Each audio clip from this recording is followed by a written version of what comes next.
Hey, this is Leo Moore. I just finished up giving a presentation at this office about how I would scale this coaching program from 2 million a year to 10 million a year. So if you are anyone that sells typically a book a call funnel where you're getting leads, you're putting them through a funnel, and you're basically trying to get them to buy stuff, then this video is going to be super valuable for you. I basically went through every single step in the funnel, exactly how I would find the bottlenecks in the business and exactly how I would solve those bottlenecks. And basically what you're going to see is kind of exactly how I'm thinking about scaling these businesses. Not as much like, do this script or say this thing.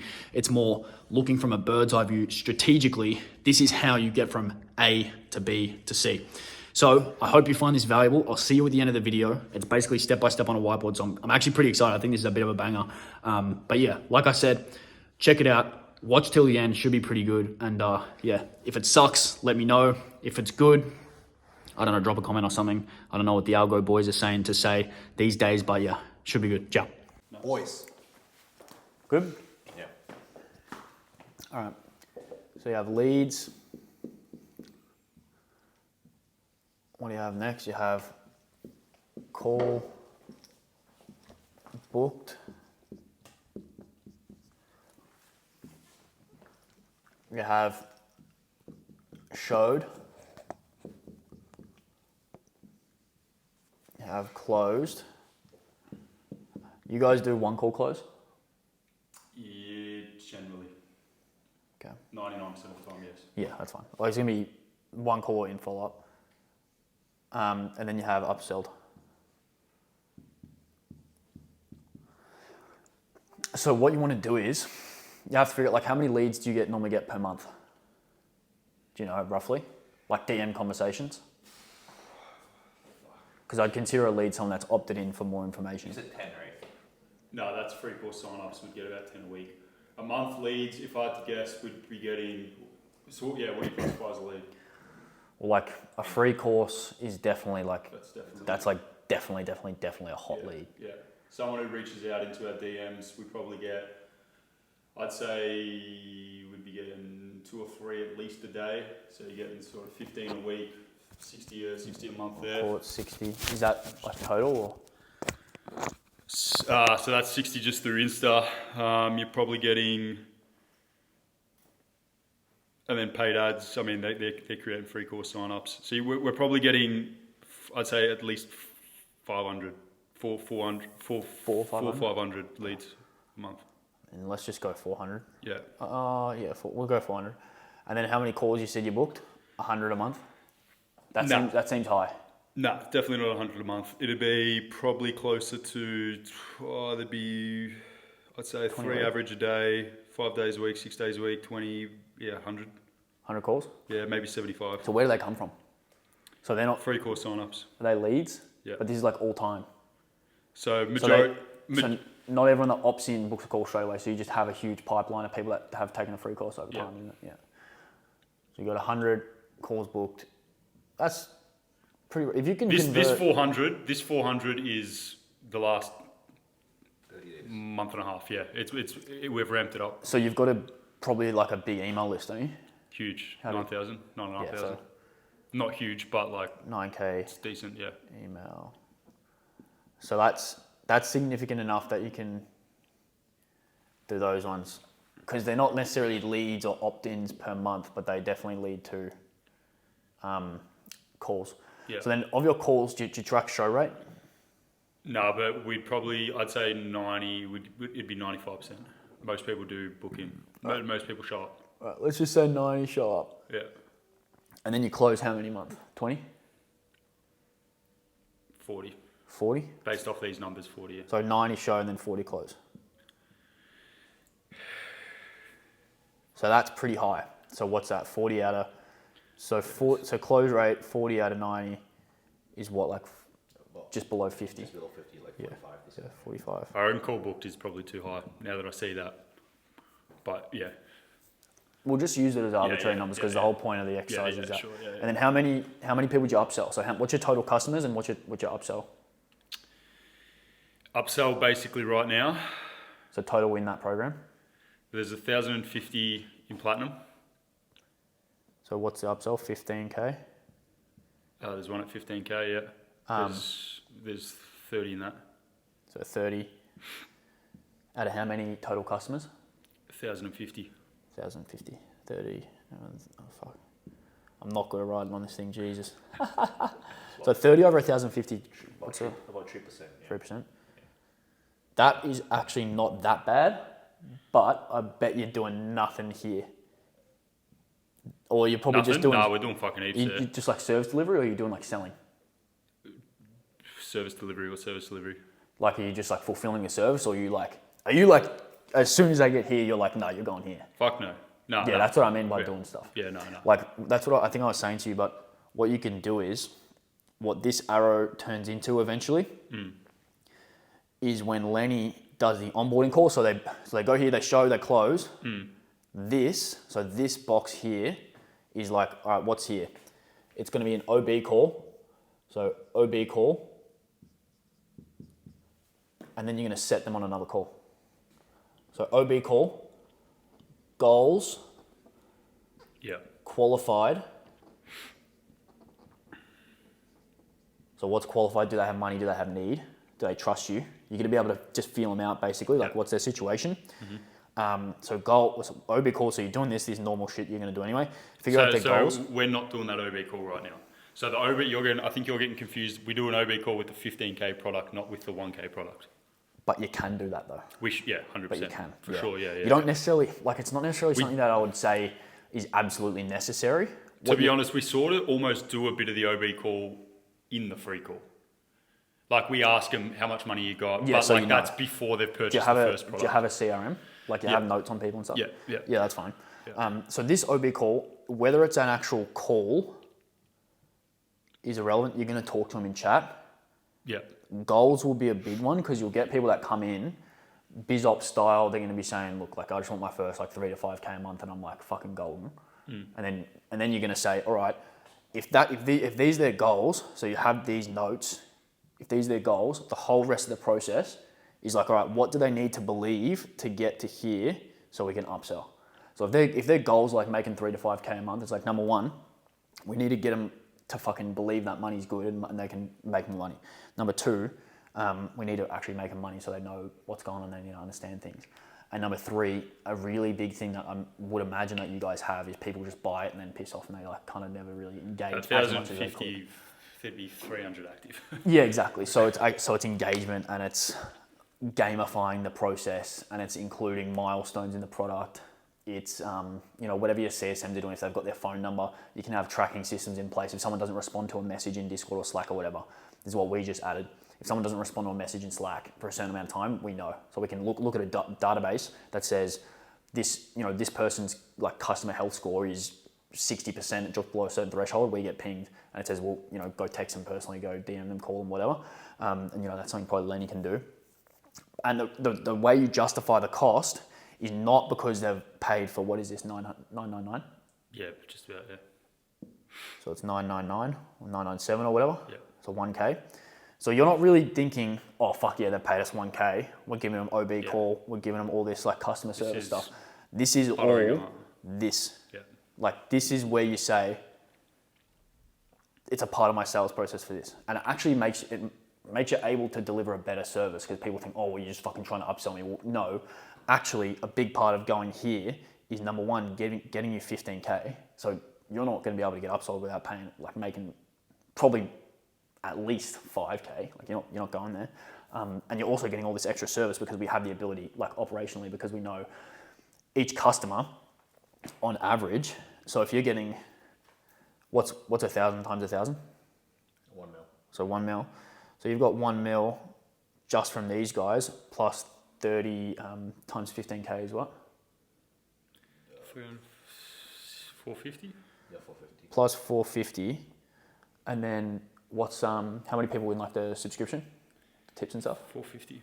450K a year worth? It's about 300K. So it's the 300K? 300K-ish. And let's say this is just in the last 12 months-ish, like just arbitrarily. So you got about 2 mil. And how many customers do you have all up? So across 1,050 plus whoever's in the subs? Yeah, probably about 1,300. And you've got, so 2 mil divided by 1,300 is how much? That's a tricky one. Do you need to get the calculator out? I'm not Asian enough for this. I'll grab it. So 2 mil divided by 1,300 is about 1,500. So 1,500, this is your LTV. Bigger LTV is better because that means you can afford a higher cost to acquire a customer. So right now you want to have your cost no bigger. So max CAC at that LTV would be 500 because you want it to be more. You want it to be more than 3-to-1. 3-to-1. So that's the level that I say, all right, if you've got a 3-to-1, it's not great, but I'm not pissed at it. But I would bet that you haven't spent 500 times 1,300 on marketing either. Absolutely not. So I bet you wouldn't have spent 650 grand on marketing. For you. No way. What do you reckon you spent on marketing? Maybe, over in total? Yeah. Probably, it wouldn't be Would have been less than like 100 50 grand. Yeah, less than. So let's say you spent 50 grand, so 50K. So this is your CAC to LTV. So you got 2 mil to 50K. That's fucking pretty good. So what's that? Do you know? What's that? That's 40-to-1. 2 mil, what's that divided by? 40, yeah. That's pretty fucking good. That's pretty fucking good. So if your CAC to LTV or your LTV to CAC is 40-to-1, I would consider this brinting. That's pretty much brinting. Just not scaled. But the thing that you trade off is that you're not actually spending enough. So you've got too much margin. So something that you can learn from like Silicon Valley and like tech companies is they'll just take on as much funding as possible from VCs. They'll lose money on a customer.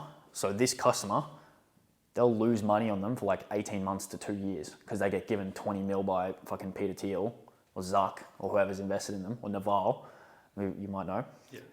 And they just say, I'm just going to spend all this money to get all these customers. So you now have this 9K email list and you have this customer base of 1,300 that you've paid you've done all this stuff to get these people. That's very valuable. Most people would have paid much more than 50K to get that. Obviously that doesn't include your time, which is going to be a lot of it. Yeah. So it's not exactly indicative because, I mean, yeah. in terms of like founder salaries, if that was included, it'd be much lower. But you guys probably don't give a fuck. You're probably like, I don't care. Like we were going to probably be doing that anyway. Yeah. So it's kind of like, that's just something you have to keep in mind as you scale up and you get more people. But all in all, I'm not mad at that at all. That's a tick. That's a tick from me. But the whole point of this is, let's say you want to get this number. So I want to close, so goal, 100 a month. So 100 a month at what price? 1,000. At 1,000? So that's what? 100K. 100K a month. So 100K a month. And this is the front end offer, isn't it? Yeah. And the idea is that if we get 100 people in a month, we're going to sell 3 of these at 15K, which will be a flow-on effect. And this is getting real messy, but a flow-on effect here is 45K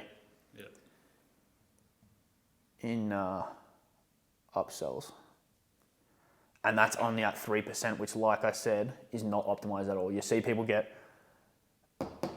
10 times that sometimes if it's really, really dialed and the sales team's fucking sick. So what I was talking about before is that if you want to get 100 of these people per month, you have to look at this equation and think, why can't we get 100? Well, you've only got 100 calls booked. So that's immediate, like we're fucked there. So it's like, all right, if we want to book, how many calls do we need to book? Let's say we can maintain maybe a 40% close rate off the call booked. So not including shows. This will go down and the efficiency will go down as you scale. But let's just say you have to book. So this is the result. We need, or this is the objective. We have to look at the key results that we have to hit to get the objective. So this probably has to be, to get 100 a month, I would say you probably have to book at least 400, I would say. if we book 400, we'll sell 200. You reckon you're 50% close rate guaranteed? I'd say we'd fucking close. Even without founder sales though? So even with a sales team and not you? Yeah, well, I haven't considered that, I don't know. So what I would want to do is, I would want to account for that and say we can kind of control lead flow.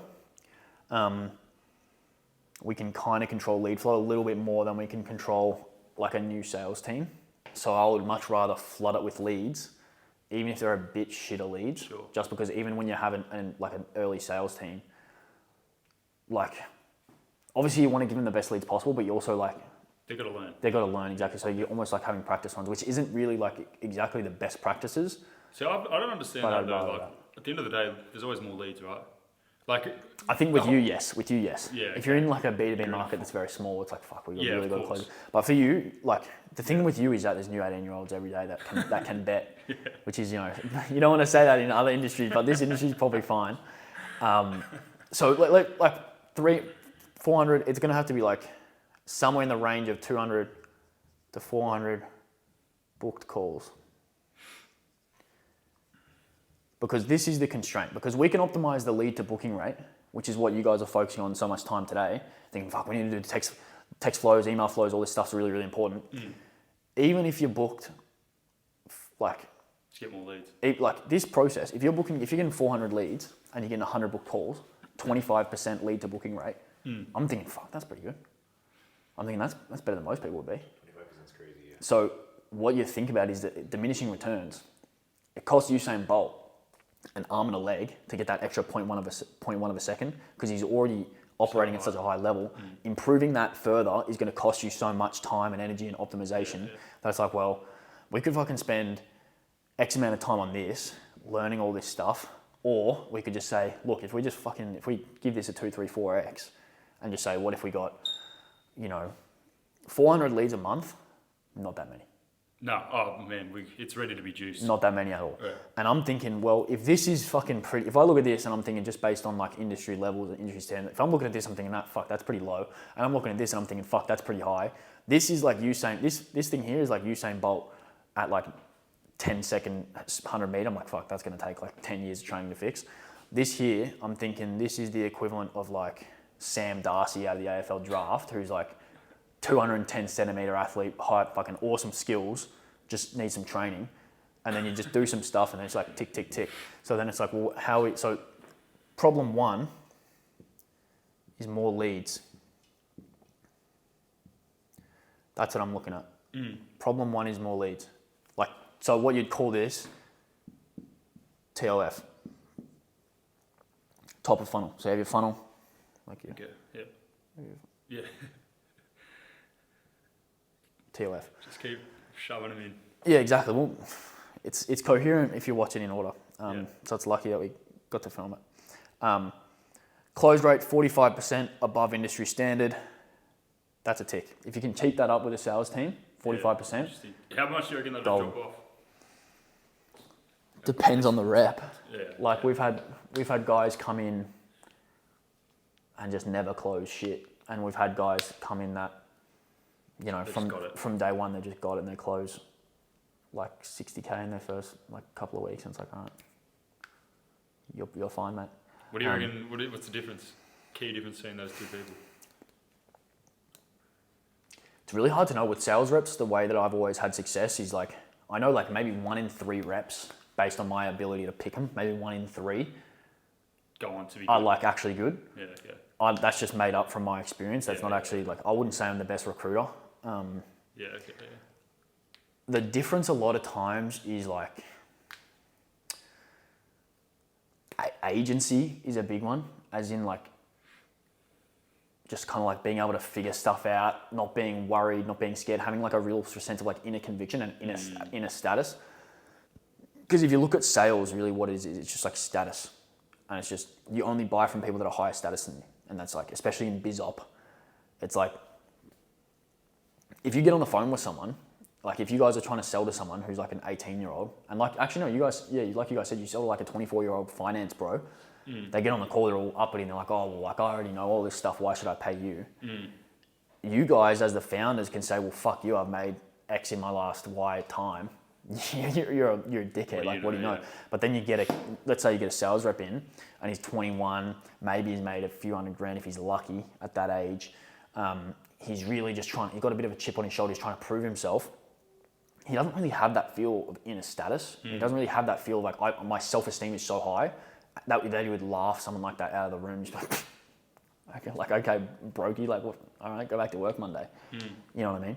And that's not necessarily that they're a dick, but it is to say that they have to have this kind of frame about them that they're a little bit like the type of guy that you'd want doing your sales is like, it's the type of guy a little bit where like, you just know they can pull. Like you want your sales rep to like have a hot girlfriend. Like if your sales rep comes in and they're not batting above their average, then you're probably thinking, well, how good is this bloke? If he can't even close his wife, how's he going to close my clients? You know, and that's like a bit of a piss take, but it actually does. Like there is some sort of correlation that's it's not been tested, but I believe it. I fully agree. But yeah, if you can keep this around at least 30, because the reality is, the thing that's not on this board is if they go through the free course, that's effectively like a webinar, warming people all the way up to where they finish that, they've gone through it. It's like, whoa, you couldn't have a warmer lead. So the reason this is so high, 2 reasons would be, number one, because you got founder sales, but number 2, they're going through so much content beforehand. They come to that call, they already know so much shit about like what you're doing. They already know exactly how it is. They know you guys, they know your face. And then they get on and it's obviously the same person they've seen in the video. And they're like, oh, well, like basically a lay down. You see this number drop heavily because as this number goes up, the leads get colder because you expand outside of like your network. So for example, your paid ads, if you're retargeting your followers, they're going to work 100 times better than if you just go to a cold audience and they've never seen you before, they don't even know who you are. That's why you have a lead magnet to warm them up. Some people just don't go through that and they'll just go straight for the book a call, especially as you're trying to scale, because people that go through the free course will then get a call from your appointment setter and say, hey, go get on the phone, and then, hey, show up. So you're getting much more of these, you're getting many more calls booked, but the warmth and the temperature of those calls goes down. The show rate would go down. And the show rate goes down. So show rate, typically you'll see like 70 to 80 without optimizing it. Yeah. 90 is pretty good. Like if you got 90, I'd be like, all right, fine. Like I'm never going to look at that ever again. Like if I'm at 90, I'm like, fine. Like I don't really care. Yeah. If you were below 70, I'd be like, so below 70 equals bad. And all you're doing the whole time, if you're in charge of marketing, you have JP's in charge of marketing, you just track all this shit meticulously. Number one. Number 2, make sure it's correct. Because this is the equivalent of you just steering the ship and just sitting there and you're like, oh, well, my radar's telling me there's an iceberg over there. I need to go that way. And then if your tracking's off and there's actually an iceberg over there and you steer the ship that way, everything's fucked. So these numbers have to be very dialed in, because otherwise this is what happens to motherfuckers like me 6 months ago, 12 months ago, and probably you guys right now. You think, oh shit, we're not getting any booked calls. Like shit, we're not getting any booked calls. What do we need to do? Oh, fire that bloke, that shit. Fucking, we need to do this new YouTube thing, we need to do this new thing. And it just doesn't work because you're literally operating from like gut feel. Yeah, but that's every decision we make is fucking. Yeah, well here's the kicker. It feels shit the whole time. Like you feel like shit the whole time. You're always in that like, oh, we need more calls. It always feels bad. So if you're operating from that gut feel, like you're always stressed. Yeah. Like when you're not stressed, when you're trying to scale quickly and you've got all these customers and you've got Slack open, you've got this, you've got no focus anyway, you're stressed anyway. So when you're making decisions without any compass, this is like, if you don't have all this, it's like you're fucking flying through space and you're looking at it like a broken compass, literally trying to navigate to fucking Mars, and you're like, well, what's going on? I feel pretty bad. Like, let's go left. Like, all right. Like you have no idea what you're doing. But this is like your directory. Because if I came in on a Monday and you just said, well, I've got this, these are exact numbers from the last 6 months averaged out, and they're pretty stable. It's like, it's pretty easy. It's like, well, You guys only have like how many followers on Instagram? The real ones? 1,000. You're like 5,000? Yeah. That's crazy. Because if I'm thinking 5,000 followers and you're getting that many leads, you're getting that many calls booked, you're getting that many you show up and you're closing that many and you're making, where's the money? And you're making that much, I'm thinking, fuck. That number relies on this thing. What happens if you did that? What happens if you 10x'd your followers? Because your content got that much better and you actually dialed that in. Then what happens if your appointment setting from your followers to lead got a lot better because you were running many more ads and you had people going outbound to your followers? And then what happens if that process got a lot better because everyone that gets in the free course gets a phone call and the email flows and the text flows are actually optimized and you've got your CRM and things are dialed in there. Then when you get your calls booked, you have a pre-call flow and you have an appointment set of calling all the people before the call. So not only are they getting warmer and making sure they show. So this is that. So they show. So this number maintains. So you're getting more of this. This number maintains. This is fine because fucking Tom can just sit on calls all day because he doesn't care because he's making money. That's fine. He can learn how to run a sales team later. But realistically, you can take 100 calls a month on your own. Yeah, I mean, that's basically what we're doing. Yeah, you can take 100 calls a month on your own. And if JP or you need to chop and change, that's fine. Yeah. But here's what you do need to do while you're doing all this stuff. These have to be recorded, and you have to spend a lot of time on getting the training ready. And if you guys have all this money, I'd be thinking, far out, I have no idea how to do a sales team. Hey, person I know in the space, do you know anyone that's good at sales team? Hey, do you know anyone in the space that's good at sales team? We've tried to hire 5 people in a row and they all suck. Oh yeah, well I heard this guy's pretty good, he worked with this guy and this guy. All right, send the fucking payment link. Pay, done, get in Slack. How do you do it? Immediately. And it's like, well that's probably gonna cost you 10K maybe, max. Maybe 20K, 30K max. Yeah. Best person in the industry probably costs 16K US, but you probably don't even want to work with him because he's too big. You won't get that much attention. So that just solved your number one bottleneck at that point, which is calls on the calendar. You have no sales team, so that's solved. And then you're left with this number, which is fucked because you have none of this. But then you just implement this. We do have a stack of that. It's just all manually.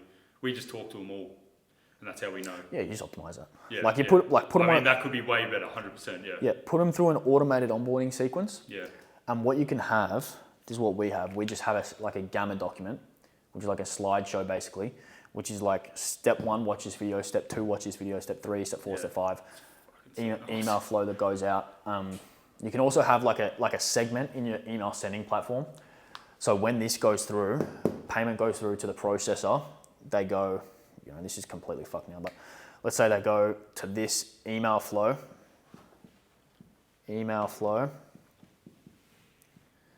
for customers only. So your email flow for 1K customers, what does that do? Fucking, hey, just saw you joined. Here's all your resources. Join the Discord, join this stuff. Message me this when you get in, like what you'd already done. Make sure you go through this, this, and this. And then in your actual course content, like in the 1K course, you promote the beliefs and the activation points necessary for this. So, for example, let's say in this, it was predicated upon doing a certain strategy that was somewhat superior to this. You would almost want to drop like certain, you almost want to drop like certain teasers and certain things saying, this is just the start. This is like where you can go, yada, yada, yada. And you can show proof. And the exact same way you do in your free course where you're selling pretty hard on the next thing, everything is just the next thing. And even when they get here, it's like, well, you just bought a 15K product. That might be for a year. It's like, well, the final thing is like whatever you want to do because you really want those customers to stay forever. Because like I said, getting these new customers, as we have discussed, is a fucking pain in the ass. So if you're good at it, get someone to tell you how to do this. get someone how to fucking max out this LTV. Because this is pretty low hanging fruit as well. So I'd say 2, upsell process, because it's easy. So the upsell process is pretty easy. As in this arrow. So like if you wanted to break it down, I'm tempted to just rub this off because it's not really. If you wanted to break it down, like what's more leads? Because you can pretty safely say it's more leads. Oh, this is fucked.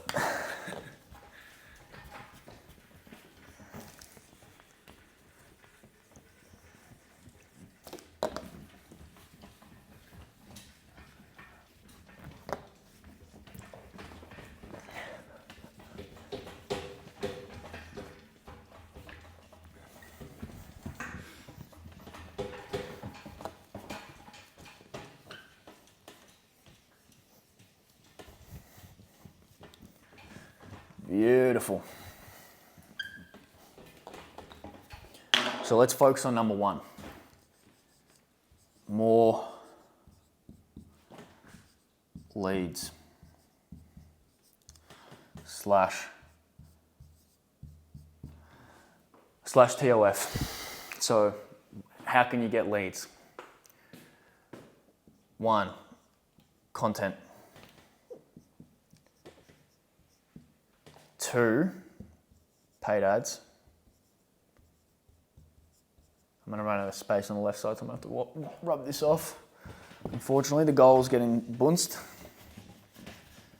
So you have paid ads, outreach, and then sneaky number 4 that you probably wouldn't have done. I hope that you haven't done it now that I've said it, is partnerships.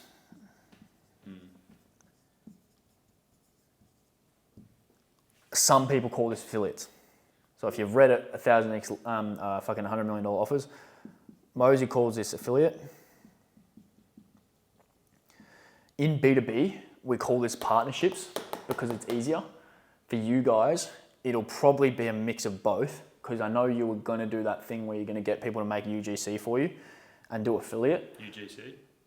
User-generated content. Like get customers and stuff to post videos and promote your stuff. Yeah. That's actually not bad.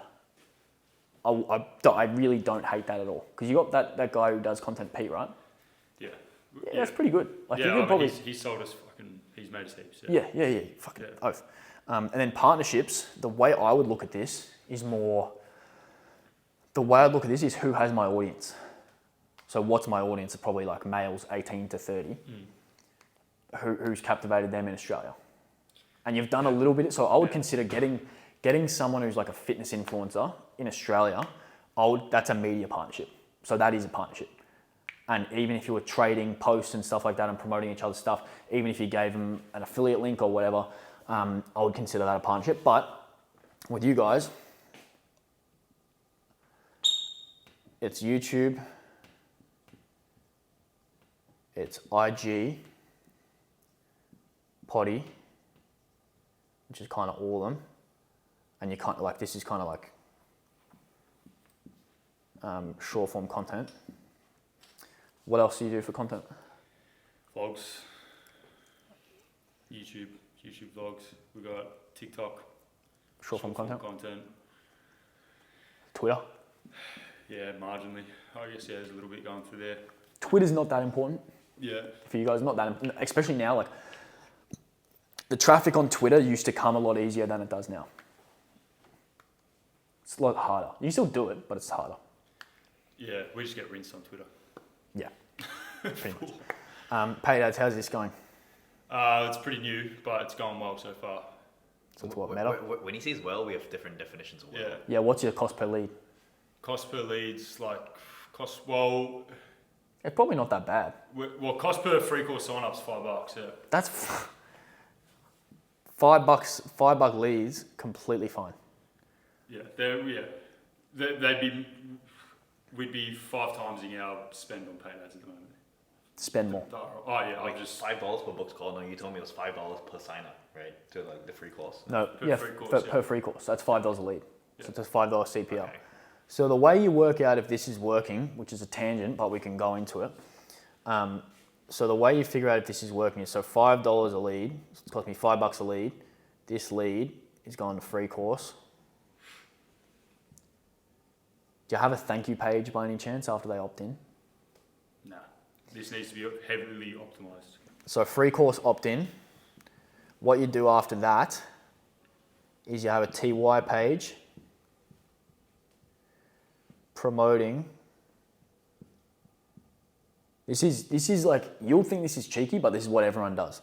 So TY page promoting sales call. Yeah. So hey, you just got our free course. Next page, as soon as they opt in, hey, that's on the way. Bang. If you want us to walk you through this personally, get on this call. Or if you want to hear about how we can help you do this, get on this call. That's where all that stuff with the setter comes in, where you're sending them content before the call, you're sending them stuff, you've got automations going out, and you have that flow for people that have booked a call, and you also have your setup ideally call them the day before. Number one, make sure they're going to show up. Number two, make sure they know exactly like who you are, what you do, etc. Check on their progress with the free course, yada, yada, yada. Then you conduct call. Like, did they show, etc. Like, this is the exact same thing because now you're into that process. And then it's far out, I bottled that, and then close. So if this costs you $5, how many of those turn into calls?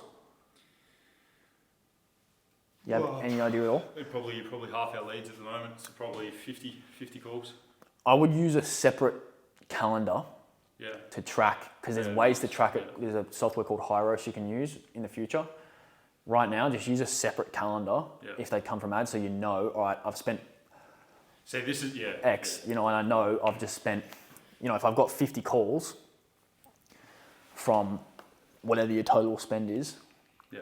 you know, like let's say you've got 50 calls for, you know, 5K in spend for 50 calls. Your CPBC, cost per booked call, is going to be like, fucking, I don't even know, Brian, was it like $100 a call? Yeah. $100 a call. So it's like, all right, I'm getting a booked call for $100. My close rate, if it's the same on ads as it is on Thingo, on Warm, it's 45%. So that means I'm closing, let's say, 1 out of 2 calls close. So that means, what am I paying for CAC? I'm paying $200 CAC. Yeah. So I'm paying 200 CAC. And that's not with a sales team. So a sales team is going to increase this CAC number because you can't cope with the founder sales. Yeah. Because the other reason is because this is going to go down, it's also going to cost you money. So this is why a sales team, you really have to optimize, because it costs you money in that they're going to close worse. It's going to cost you money in that you have to pay someone else. It's not you. Sure, But your CAC is $200. And your LTV, as we know, is 1,500 from before. Sure. So what's that? 7. So your CAC to LTV is 7, tick, spend more, done. I mean, That will go down and it will break and you'll have to fix it. as long as your LTV is higher than your CAC, it's a tick, right? Or no, you want ratios there as well? 3 to 1. 3 to 1. So you want your LTV to be 3 times the CAC, but that's like a minimum for you. So I don't get that. Why?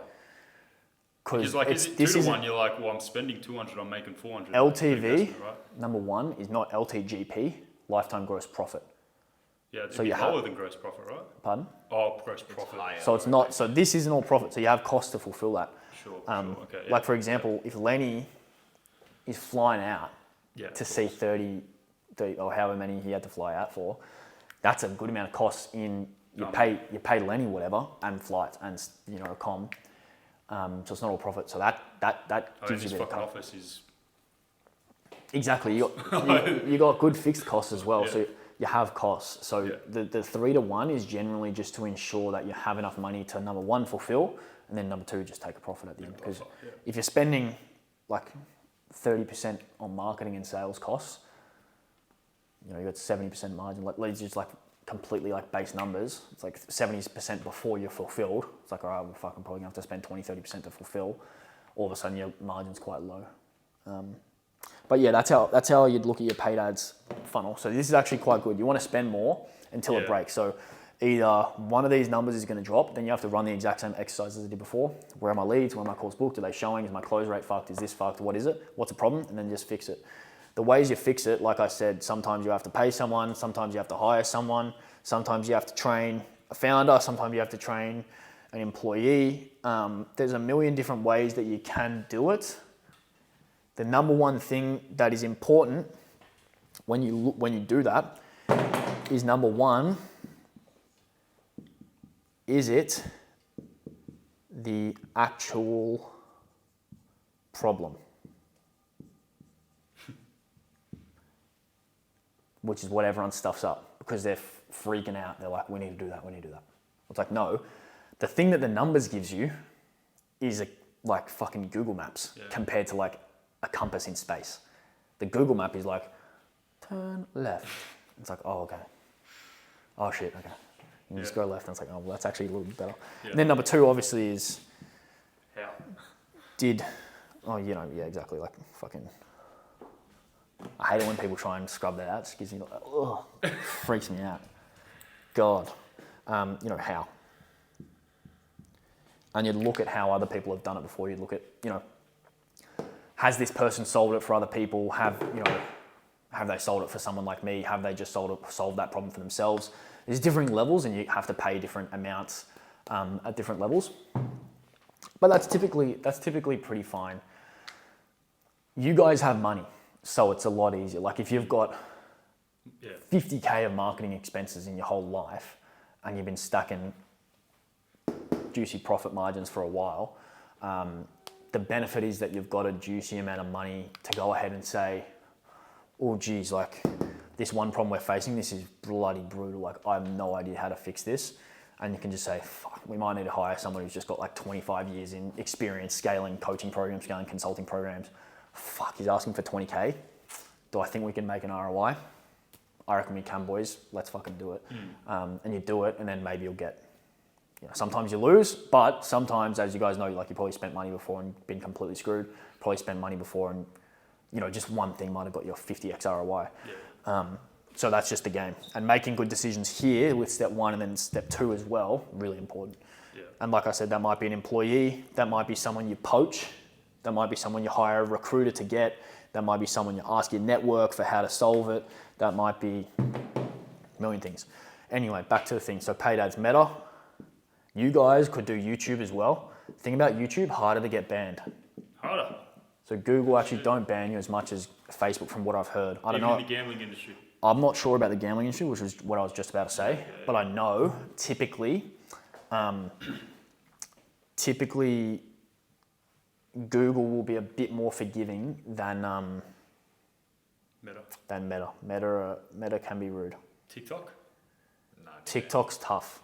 No, they'll ban the fuck out of us, Yeah, TikTok's really tough. So anyway, you can speak to a sales rep at TikTok. I try to reach out to every single TikTok person on LinkedIn. So, I was going to say, so that's LinkedIn, LinkedIn, but fuck about who we were. And I don't blame them. Exactly. So it is what it is. Outreach, not as much for you guys because cold equals, fun fact for you, cold outreach is illegal for B2C. Wow. So don't do that. Even on Instagram? Warm, that's warm.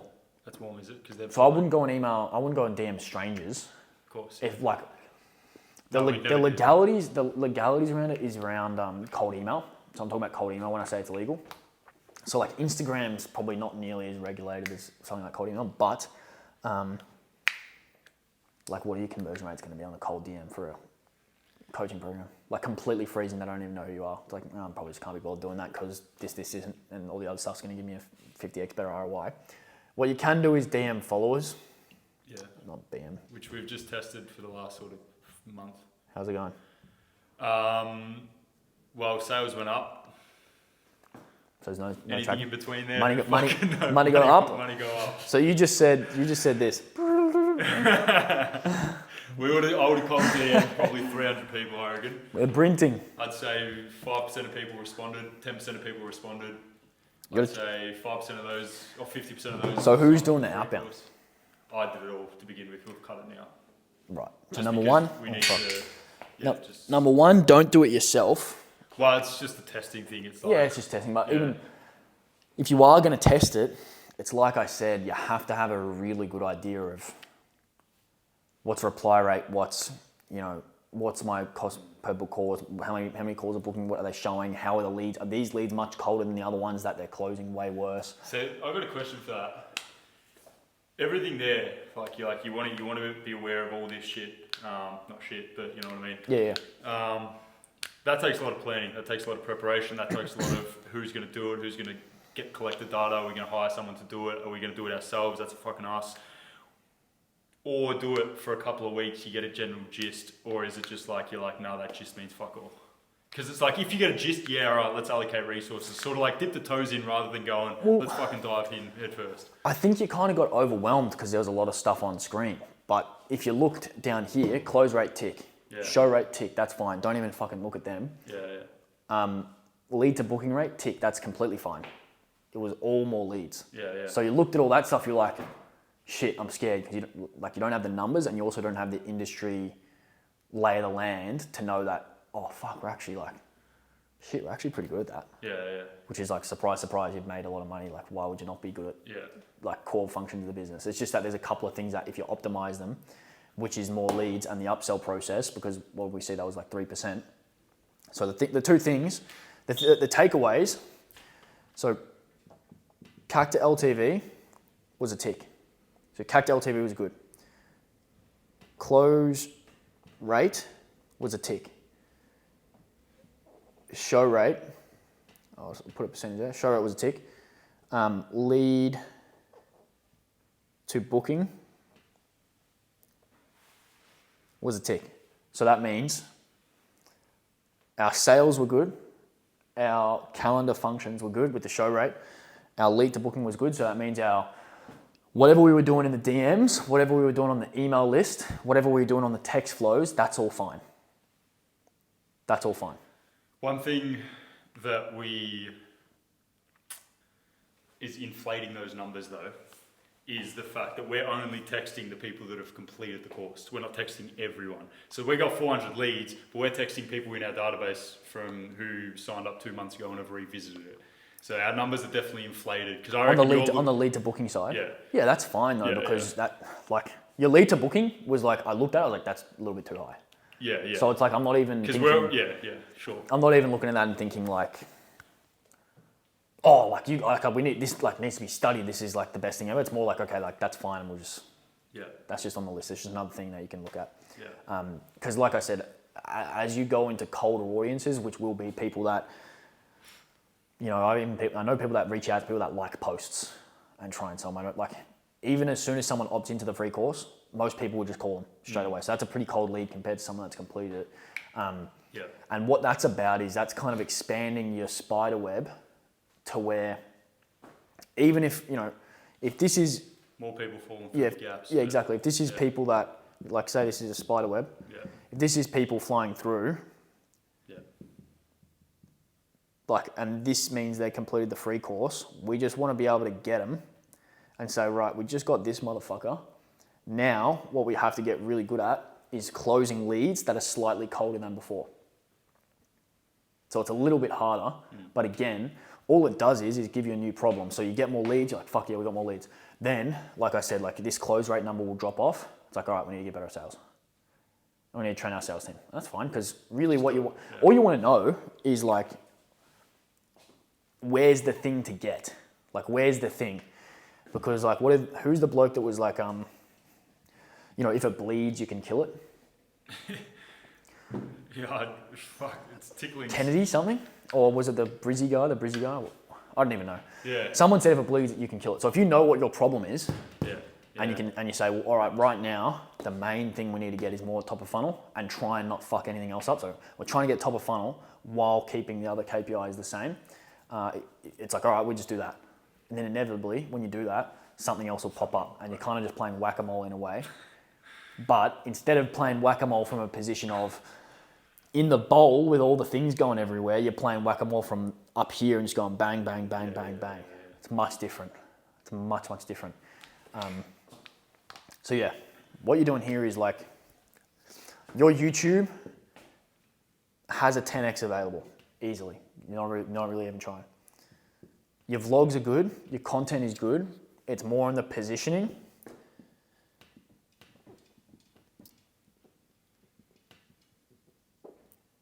So what's positioning? So title, Sure. thumbnail, first 3 minutes. Just focus on that for now, because that's enough of a task. Yeah. Short form content. Like how's it going? Like you guys getting followers or? Yeah, like the followers are growing. They started posting twice a day, but like there's a lot of content that's like goes unedited, as in like no captions. Some of them have no hook. Yeah. Yeah. Well, that was a trade-off with posting more. Yeah. Yeah. So it's Is that shit? Yeah. yeah, it's shit. Yeah. Like, So it's got a 10x. Yeah, you can 10x it for sure. Poddy, I would say, is going to be the same thing because it's basically YouTube. Twitter is kind of like, can't really be fucked. Paid ads we went through before. If you want to start YouTube, only do that when it's necessary. So don't just start a new channel just for shits and gigs. Outreach, we've crossed out. Partnerships, you can do a lot of media partnerships. So I'd be thinking for this, who has our audience, and that's when you do your outreach. Oh fuck, I really bottled that, didn't I? That's terrible. So you think who has our audience, and that's when you do your outreach. So that's podcasts, that's affiliate deals and stuff like that. Because I remember when you pitched me on trying to do an affiliate deal, and I was like, wow, if I wasn't busy doing my other stuff and promoting my own shit, I probably would have taken it. So you're going to get some people on that. Because there are people that do that sort of thing and they do quite well for themselves with that. And the benefit that you have with your partners is that you actually have a bit of a mission. So you're not just selling a biz op, you're selling a set of values, the long-term stuff, the being like a certain type of way, you've got your values, your long-term stuff about So they can, preventing betting, or not preventing betting, or sort of minimizing betting and fucking over the betting industry, all that. So that'll get you more partnerships. So types of partnerships, media will be your biggest one. And then 2 is referral. And it's kind of like, like for you guys, I'd probably put affiliate in the same boat. They're not really always the same. Sometimes like it kind of can be different. Right. But they'll be your main 2. So referral will be like, you know what, it's probably gonna be more affiliate. It'll be more people that you know have your audience that don't have much stuff to promote, that you can say, send us deals, we'll give you 25%. Or we'll give you whatever our CAC was, whatever our normal CAC is. If you get someone to join, we'll give you our CAC. Because we know we're gonna have to pay to acquire a customer anyway. Yeah. I would rather give it to an affiliate because the people that come from a referral or come from an affiliate, they stay longer and they pay more and they're usually better customers. Because they've come from a warm lead versus content, they've got a bit more trust, so they're willing to spend more for longer. And then media is the same thing. You're going to be doing outreach for media partners, which is like anyone interesting. So really with the media partnerships, you're thinking values and attention. So who fits our values? That's going to get us attention. Someone like Brian would be good. You guys said, oh, what's that going to do for us? Well, he's a fucking 21-year-old that makes, a bunch of money. Like that's pretty interesting for any any young Aussie guy. They'd be like, holy shit, this guy, what's he doing? Works for That's him. weird. Yeah, exactly. Yeah. Because it's also with the media partnerships, it's changing beliefs as well. So you want people that will help change your customers' beliefs on your behalf. So you guys will often be saying, you can make money, do long-term stuff, do this. You'll be playing on the same message. Of course we're going to say that. Exactly. So when you can get someone else completely independently, they're not a paid actor, they're a human person, and they start saying your beliefs without having really any affiliation. So it's not even a customer that's been like indoctrinated by you. This is someone like Brian, who's just a random person from Singapore, who's just pulled up and been like, yeah, like making 30K a month US at 21 was like the easiest thing ever. Like I literally had a piss. I was in Amsterdam last week. Like he's going to say that. And then the kids, our audience is going to be like, what the fuck? What is this? Like this bloke looks like a dickhead. Like how is he doing it? No disrespect. So that's what your media partnerships do. And all this stuff ideally gets you more leads. But if I get rid of all this again, whenever you have a constraint or some type of thing, this is something I learned from the Big Daddy Hormozy. One of many, many things that I've learned from Big Dog. Shit. How was that, Dave? It was pretty grouse, honestly. Yeah. Didn't you fly in for the day and then fly home? Yeah. Well, I did watch the UFC as well. I saw Volk get KO'd, which was... You went to it? Yeah, I met him. I saw him at the airport afterwards. It was brutal. Dude, what? Yeah, I saw him having dinner with his team, and they were all like sitting around having steaks and stuff. I was like, oh, jeez, mate, poor bloke. Far out. It was literally the best and worst thing. What? Seeing Volk after the fight. Yeah. Because I was like, oh my God, I was sitting there on my phone, I'm like waiting for my flight. I'm like, as you know, just gone through customs, yada, yada, yada. Yeah. I was just like, all right, had my headphones in, I'm like dead to the world. I'm like pretty zoinked after a big week. And then I just looked over, I was like, what the fuck? I was like, that looks like Volk's head coach. Because I'm pretty into it. Like, I was like, is that Joe Lopez? And I was like, oh shit, that's Volk. Like, oh my God. So I sat there for like 30 minutes. I'm like, oh God, I've got to go say hi, don't I? And eventually just went and said hi. You did it? I went and said hi because I was like, oh, I don't want to interrupt him at dinner. He's probably flat ass. His head kicked in. Literally, like, I was like, it had to be. That. Like, I know, I was literally like, imagine I went home and I had to sit on that flight for 30 hours and having not talked to Volk.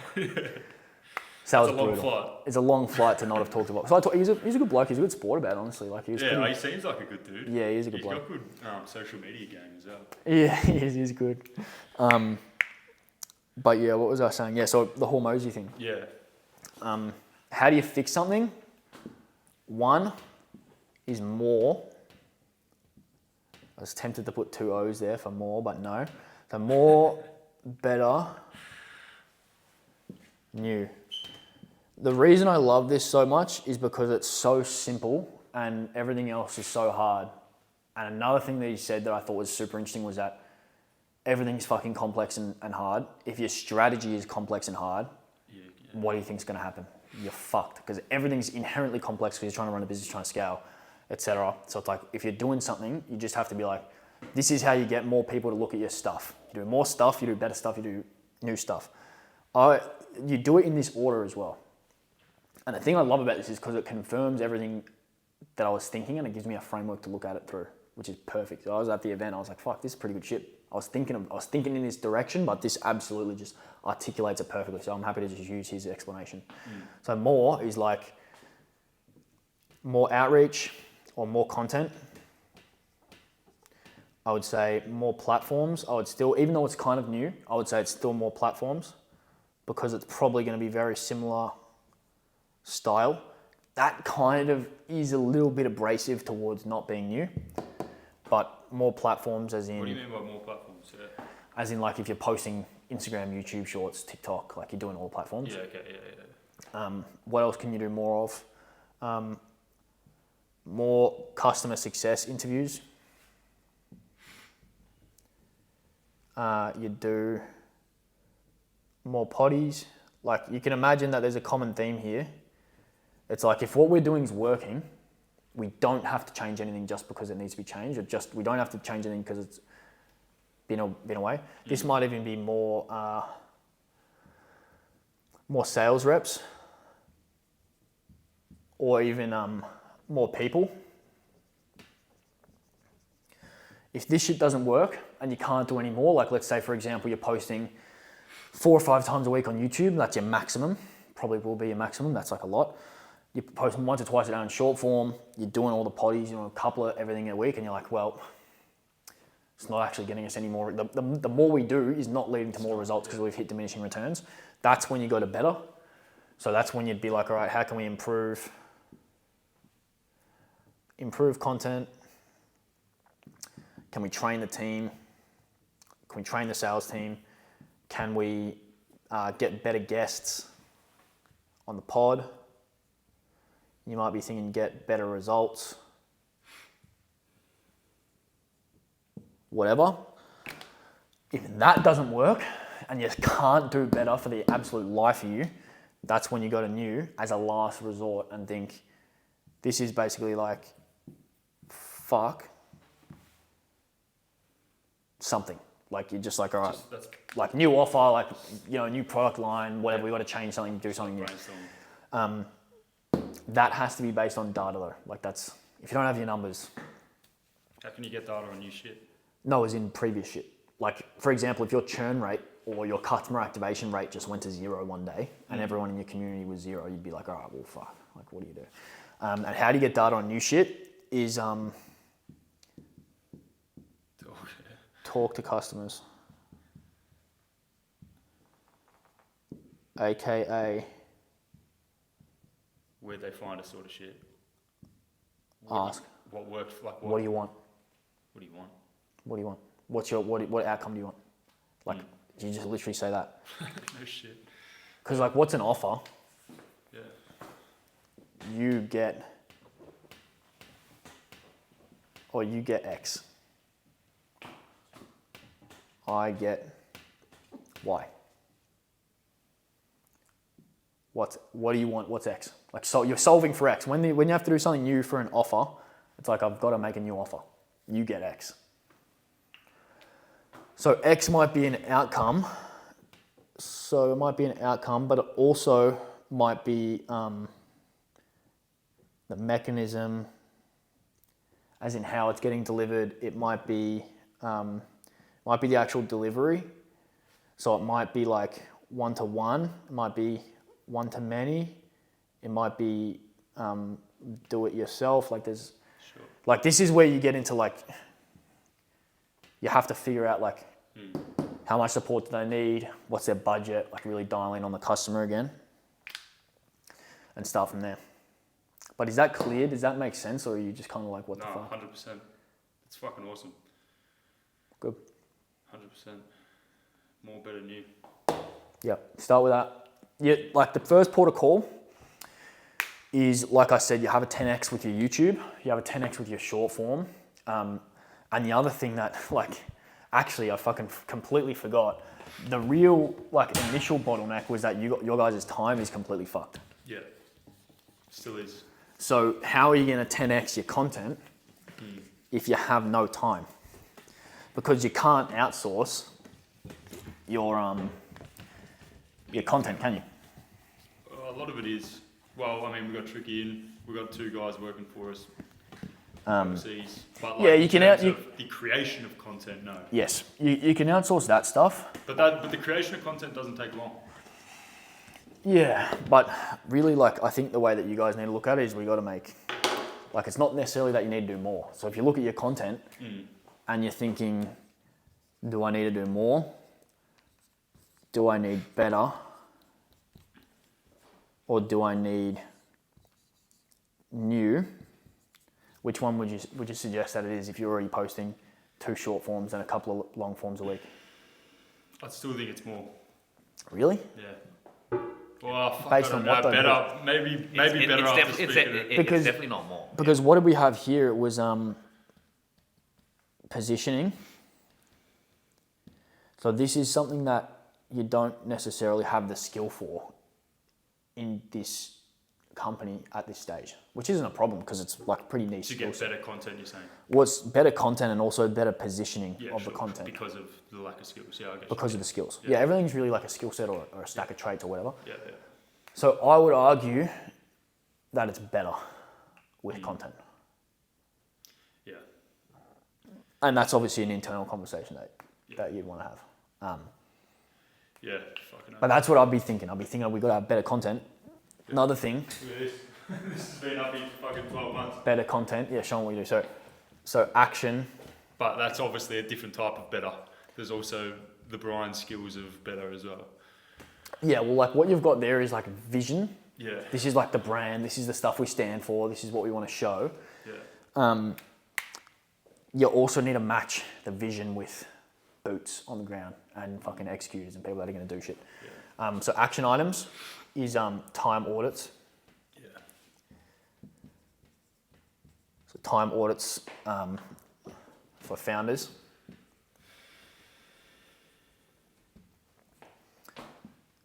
It's put dollar per hour number on time spend. So I hope that makes sense. Yeah. What I mean is like if you're doing, admin or you're texting people, you're like, all right, well, we probably could pay someone fucking $25 an hour to do that. Find low-hanging fruits with the hires. Oh, with hires. So what I mean by that is most hours lost, cheapest price. Sure. I bet you'd find that if you put a lovely assistant or a secretary in the office that was going to cost you 50, 60 grand a year, that could do all your admin and organize everything, and someone that was like very neurotically organized to counteract the lack of organization that you kind of have, potentially. To counteract that, because that's not only the most hours lost, it's actually a pretty cheap position as well. And it also is an absolute high impact. Yeah. Based on current fit. So that's an action item there. 4 is better content. It's not an F, that's T. 4 TOF. Because if you look at the funnel and it's TOF, middle of funnel, and bottom of funnel, shit. Like you guys said, you guys are really good at sales and you're really good at nurture. So that means, like I said, so your emails are good, your DMs are good, the way you talk to customers is good, your sales calls are good, your show rates are good, your free course is probably pretty good, so you don't even need to look at that for a while because, like I said, this stuff and this stuff, maybe it can be improved, but it's not the thing stopping you from growing right now, like right now. So you're probably right now focusing on problems that are future problems, maybe 6 months down the track, that will only appear if you solve this one. But if you solve that one, if you don't solve that one, these problems that you're currently focusing on never even come into fruition. It's the exact same way as like a 16-year-old virgin trying to figure out how to put a condom on when he's never even talked to a girl, he's never even asked a girl on a date. It's like, brother, we got a little bit of fucking steps to do. We've got to cross that bridge. Yeah, we've got to ask a girl on a date. We've got to learn how to talk to a girl. We need to learn how to, put the riz on. We've got to learn how to do all these things. And then if you're a lucky boy, maybe you'll get some bottom of funnel action that night. Maybe. Probably not though. Probably not. You've managed to relate it back to pulling chicks twice now. Yeah. People lean into their strengths, So better content for TOF. What else was the other stuff for more leads? There was something here. So paid ads. So paid ads.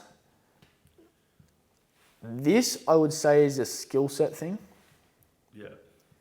Because if you don't really know your KPIs, and when I say skill set, so KPIs, KPIs, this is tracking, creative, testing. So this is like fundamentals. Not necessarily fundamentals, this is probably a little bit higher level than fundamentals. Like fundamentals is like setting up the ad account, pixel, all that stuff. Yeah. But like KPIs, tracking, creative, testing, this is the stuff that'll make you money. Yeah. And number 6, what else was there? Upsell process.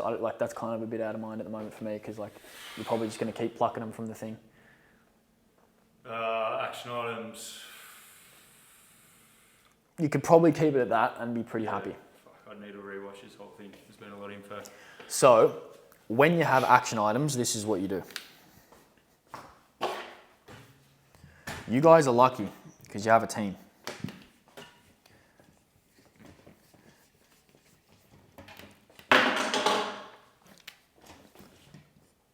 AORs. Have you ever heard of this?